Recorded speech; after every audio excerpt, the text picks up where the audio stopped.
Hello guys, मैं जितेंद्र तिवारी एक बार फिर से आप सभी लोगों का अपने यूट्यूब चैनल पर स्वागत करता हूं।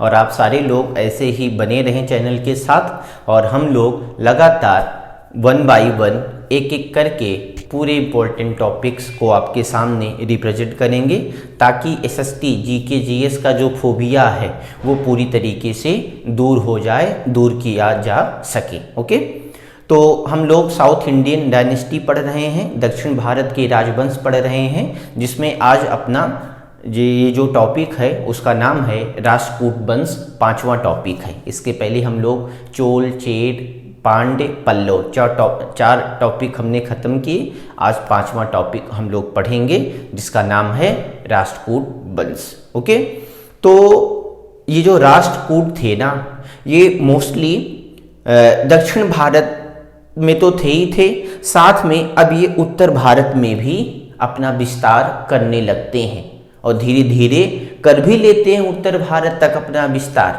तभी तो फिर त्रिपक्षीय संघर्ष होगा, ट्रिपल टाइट स्ट्रगल होगा। भाई कोई किसी की एरिया में, क्षेत्र में अगर जाएगा तो ऑलरेडी जिसका अपना एरिया है वो एरिया वाला तो विरोध करेगा ही ना। आपने सुना होगा, जानते भी होंगे, कुत्तों तक की भी एरिया होती है। शेर, भालू और जंगली जानवर, आदिवासी जो ट्राइब्स होते हैं, झिंगा लाला, उनकी भी अपनी एरिया होती है, हमारी आपकी भी अपनी एरिया होती है। हुआ क्लियर? तो याद रखना, तो यही आगे त्रिपक्षीय संघर्ष, ट्रिपल टाइट स्ट्रगल होगा। जब महत्वाकांक्षा बढ़ेगी तो ऑब्वियसली है कि जो महाशक्तियां होंगी, सुपर पावर होंगी, वो आपस में टकराएंगी और जो जीता वही सिकंदर। तो याद रखना, दक्कन की एरिया सुना होगा आपने, महाराष्ट्र में दक्कन प्लेट्यू, दक्कन पठार भी सुना होगा। तो दक्कन के क्षेत्र में पश्चिमी चालुक्यों का शासन था। एक्चुअली इस टॉपिक के बाद हम लोग चालुक्य ही पढ़ेंगे और चालुक्य में तीन वैरायटीज थी, तीन प्रकार थे। एक तो वातापी के चालुक्य, हाँ, और एक बेंगी के चालुक्य, पश्चिमी चालुक्य, तो ये सब हम लोग पढ़ेंगे, पूर्वी चालुक्य सब।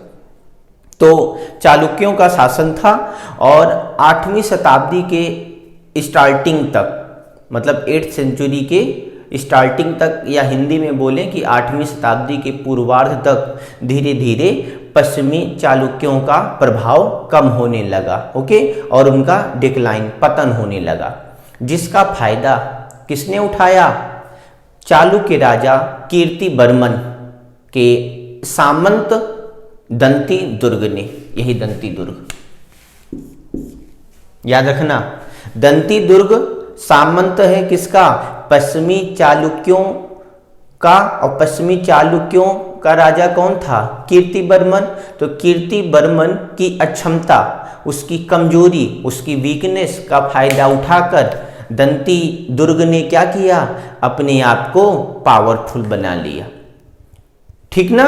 और इसी समय सौभाग्य से, हमारे लिए तो दुर्भाग्य है लेकिन दंती दुर्ग के लिए सौभाग्य है। ओके, एक सिद्धांत हमारे लिए गलत हो सकता है लेकिन वही सिद्धांत सामने वाले के लिए अच्छा हो सकता है। ओके, जरूरी नहीं कि हर सिद्धांत और हर कंडीशन, हर नियम कानून सबके लिए सही ही हो। कुछ लोगों के लिए अगेंस्ट या नेगेटिव भी, नकारात्मक भी हो जाते हैं, नेगेटिव भी हो जाते हैं। तो इसी समय भारत पर अरबों या मुस्लिमों का आक्रमण हुआ, पश्चिमी भारत पर, चूंकि Deccan is situated in Maharashtra और also Maharashtra is a part of western India. तो दक्कन महाराष्ट्र में है और महाराष्ट्र पश्चिमी भारत का भाग है। तो इसी समय क्या हुआ? अरबों या मुस्लिमों का आक्रमण हुआ। तो ऑलरेडी ये टॉपिक मैंने अपलोड कर रखा है अपने चैनल पर, बड़ा बढ़िया टॉपिक है, एक बार आप भी देखिएगा। मुस्लिम आक्रमण या अरब आक्रमण, मोहम्मद बिन कासिम और उसके बाद के लोगों की कहानी मैंने बताई है उस टॉपिक में। तो 712 के बाद ही तो 8वीं शताब्दी में इधर चालुक्य, पश्चिमी चालुक्य डायनेस्टी कमजोर हो रही है और जो उसका सामंत था दंती दुर्ग, वो अपने आप को पावरफुल बना रहा है। और इधर क्या हुआ? अरबों या मुस्लिमों का भारत में आक्रमण हो गया। मुस्लिमों के आक्रमण का बहुत ज़्यादा विरोध किया और लगभग विरोध करने में सफल भी रहा। उनको बैकफुट पर धकेल देता है कौन? दंती दुर्ग। अब क्या हुआ? बंदा हीरो बन गया उस एरिया का। और धीरे धीरे धीरे कौन प्रभावशाली बन गया? दंती दुर्ग, क्योंकि उसने किसको पछाड़ा था, किसको बैकफुट पर पीछे कर दिया था, बैकफुट पर ला दिया था? अरबों को। और इधर चालुक्य कमजोर हो ही गए। तो इस तरीके से दंती दुर्ग ने अपने आप को इस्टेब्लिश किया, या यूं कहें कि राष्ट्रकूट डायनेस्टी को स्थापित किया भारत में। ओके, तो ये प्रश्न पूछा गया है कि who was the founder of Rashtrakuta dynasty. तो 100% में 99%, 99% आपको दंती दुर्ग लगाना है, लेकिन 1% कुछ बुक्स में, किताबों में इंद्रद्वितीय भी मिलता है। तो अगर ऑप्शन में दंती दुर्ग नहीं होगा तब आप इंद्र सेकंड को लगाना। अगर इंद्र सेकंड नहीं है, जहां तक रहेगा नहीं, तब आप क्या लगाएंगे? दंती दुर्ग। दंती दुर्ग का ये टाइम पीरियड है 735 से लेकर 756 AD या ईस्वी तक। ओके, हुआ क्लियर? तो ये किसकी कहानी है? ये दंती दुर्ग की कहानी है, ये राष्ट्रकूट की कहानी है। और इस तरीके से दंती दुर्ग या राष्ट्रकूट क्या हो गए? दक्कन में इस्टेब्लिश हो गए। अब इन्होंने नर्मदा नदी देखा होगा आपने, या देखा तो कम होगा आपने। नर्मदा नदी भारत में बहती है। तो नर्मदा नदी के अगल बगल जितने राज्य वगैरह थे उन पर इसने धीरे धीरे आक्रमण किया और लगभग स्टेट को इसने जीत भी लिया और अपने अधीन बना लिया। धीरे धीरे जो इसके अपने उत्तराधिकारी आए, सक्सेसर आए, इन्होंने भी वैसे ही किया। और फिर क्या हुआ?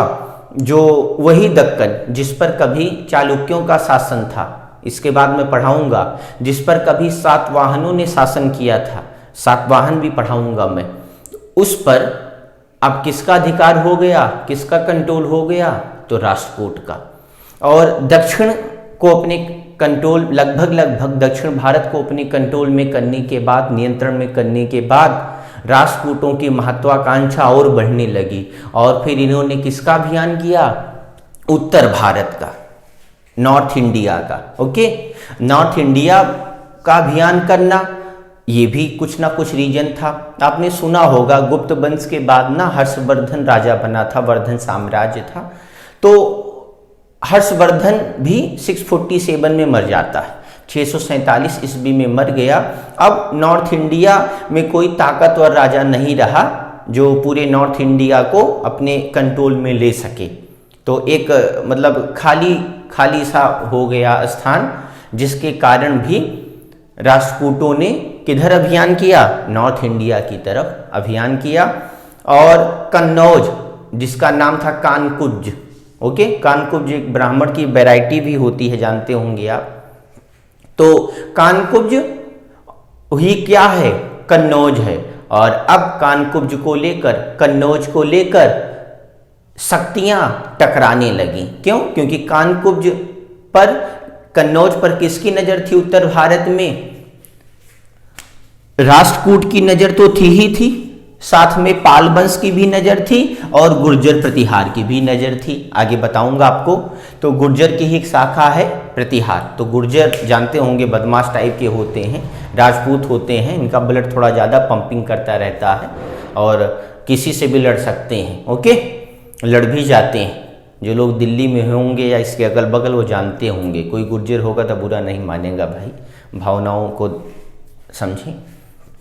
तो अब क्या हुआ? सबसे पहले ना तो नॉर्थ के लिए प्लान तो सबकी थी, लेकिन कानकुब्ज को लेकर, कन्नौज को लेकर सबसे पहले अभियान किसने किया? गुर्जर प्रतिहार ने। ओके, गुर्जरों ने। और किसके नेतृत्व में? वत्सराज के नेतृत्व में। पूछा गया पॉइंट है, किसके नेतृत्व में, किसकी लीडरशिप में? वत्सराज के नेतृत्व में। और जब गुर्जर प्रतिहार ने नियंत्रण करना चाहा तो इसका विरोध किया। नॉर्थ इंडिया में जब इसने इंटर करना चाहा और कानकुब्ज को नियंत्रण कंट्रोल में लेना चाहा तो इसका विरोध किसने किया? पाल वंश ने। पाल वंश का कौन राजा था? धर्मपाल। वही धर्मपाल जिसने विक्रमशिला यूनिवर्सिटी बनाई। विक्रमशिला विश्वविद्यालय कहाँ? बिहार में। ये पूछा गया पॉइंट है। ओके, आगे और आपको बताऊंगा, अभी इतना ही समझो आप। अब क्या हुआ, गुर्जर भी इन्वॉल्व हो गए नॉर्थ इंडिया में, कानकुब्ज को लेकर पाल भी इन्वॉल्व हो गए। इधर राष्ट्रकूट तो इन्वॉल्व हो नहीं चाहते थे। अब दक्षिण भारत के बाद वो नॉर्थ इंडिया का विजन उन्होंने बना ही लिया था। सो क्या हुआ, अब इन तीन महाशक्तियों में, सुपर पावर में, नॉर्थ इंडिया को अपने अधिकार में लेने के चक्कर में क्या हुआ, बहुत बड़ा संघर्ष हुआ और कई वर्षों तक ये संघर्ष चलता रहा। तीनों ही वंश के कई राजा इसमें इन्वॉल्व हुए, शामिल हुए, याद रखना है, भूलना नहीं है। ओके, इसीलिए इस संघर्ष को हम किस नाम से जानते हैं, त्रिपक्षीय संघर्ष, ट्रिपरटाइट स्ट्रगल। तो पूछता है how many dynasty were involved in tripartite struggle, त्रिपक्षीय संघर्ष में कितने वंश शामिल हुए, तो 1 2 3 4, तो क्या बोलना है आपको, बताना है 3। और कौन कौन थे, पूछेगा कौन कौन थे, हाँ तो दे देगा राष्ट्रकूट, पाल, गुर्जर, प्रतिहार। चौथा ऑल एबव, उपरिक्त सभी, तो उपरिक्त सभी ऑल एबव सही हो जाएगा, है ना, हुआ क्लियर। तो ये लंबा संघर्ष चला और ये बड़ा पॉइंट इंपॉर्टेंट था। और राष्ट्रकूटों का नेतृत्व किसने किया था, तो ध्रुव ने किया था। ओके, ध्रुव ने, इनका धर्मपाल, इनका वत्सराज।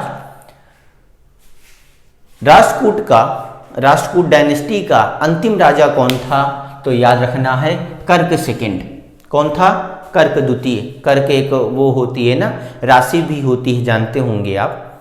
तो याद रखना कर्क second was last emperor of Rashtrakuta dynasty. और कर्क द्वितीय को उसके अपने ही सामंत तैलप द्वितीय ने क्या किया, मार दिया। और इस तरीके से 2 दशकों तक, लगभग 200 साल तक दक्षिण भारत और उत्तर भारत, मतलब लगभग भारत में अपने नाम का लोहा मनवाने वाली डायनेस्टी वंश का अब क्या हो गया, बहुत ही बुरी तरीके से पतन हो गया, डिक्लाइन हो गया। ओके, तो याद रखना कर्क सेकेंड वाज किल्ड बाई ही सामंत, अपने ही सामंत के द्वारा मारा गया, जिसका नाम था तैलप द्वितीय। Okay, Tailap second. ठीक, तो जिस तरीके से दंती दुर्ग ने चालुक्य वंश के राजा, पश्चिमी चालुक्यों के राजा को समाप्त कर या मार कर राष्ट्रकूट डायनेस्टी को इस्टेब्लिश किया था, उसी तरीके से राष्ट्रकूट वंश के राजा कर्क द्वितीय को उसके अपने ही सामंत तैलप सेकंड ने मारकर इस महान शक्ति या महान वंश का अंत कर दिया। और ये कहानी किसकी है, पूरी राष्ट्रकूट की है। तो एक बार वीडियो प्रेम से समझना, समझ में आ जाएगा। बहुत आसान है हिस्ट्री समझना, अगर आप प्रेम से समझें तो। ओके, और एकदम लूसेंट टाइप का एनसीईआरटी लेके दे लाइन पे लाइन पड़े रहेंगे, रट्टा मारने लगेंगे तो भैया पागल हो जाएंगे। डेली मेरे पर ना 10 मैसेज आते हैं कि सर बहुत बढ़िया इतिहास पढ़ा रहे हैं, बहुत बढ़िया इतिहास आप पढ़ा रहे हैं, अभी तक कहाँ थे। ओके, तो कोई नहीं, शायद ईश्वर ने रच रखा था कि कभी लॉकडाउन होगा और तब तुम्हारा इतिहास चलेगा। और तेज़ी से मेरा चैनल चल भी रहा है, अभी तक चैनल ना एकदम मेरा स्लो मोशन में था, एकदम स्लो मोशन में। अब तो ना बहुत तेज चल रहा है, डेली देख रहा हूँ तो सब्सक्राइबर बढ़ रहे हैं। ओके, तो ये सब आप लोगों के सहयोग से पॉसिबल हुआ है। इतने बड़े बड़े चैनल, इतने बड़े बड़े टीचर हैं, लेकिन आप पता नहीं कैसे हमारे पीछे ही लगे हैं। ओके, हमारा इतिहास, हमारा ये सृष्टि आपको अच्छा लगता है तो चैनल तो हमारा बढ़ेगा ही। ओके, अपना बढ़ेगा। तो आशा करता हूँ ये राष्ट्रकूट डायनेस्टी बहुत ही कठिन डायनेस्टी है। पूरे दक्षिण भारत में जितनी डायनेस्टी सब कठिन है, लेकिन यहाँ से इक्का दुक्का प्रश्न बनते ही बनते हैं। तो वो 1-2 प्रश्न भी आपसे न छूटें, ये मेरा प्रयास रहेगा। और मैं अपने प्रयास पर एकदम अडिग रहूँगा, कमिटमेंट पूरा कभी टूटेगा नहीं। आप भी वही कमिटमेंट और विश्वास बनाए रखें और पूरा इतिहास आपके लिए खेल होगा। ओके, विश्व इतिहास आपने समझा, आज दक्षिण भारत का इतिहास भी आप समझ रहे हैं। ये समाप्त करने के बाद हम लोग नॉर्थ इंडियन डायनेस्टी पढ़ेंगे, उत्तर भारत के राजवंश के, और इस तरीके से तीनों कठिन सेगमेंट समाप्त हो जाएंगे। फिर हम लोग शुरू से पाषाण काल, स्टोन एज से ख़त्म करेंगे देश की आज़ादी तक। ओके, तो ये नोट कर लें। वीडियो अच्छा लगे तो लाइक करिए, चैनल को सब्सक्राइब करिए, दोस्त यार में शेयर करिए। ओके।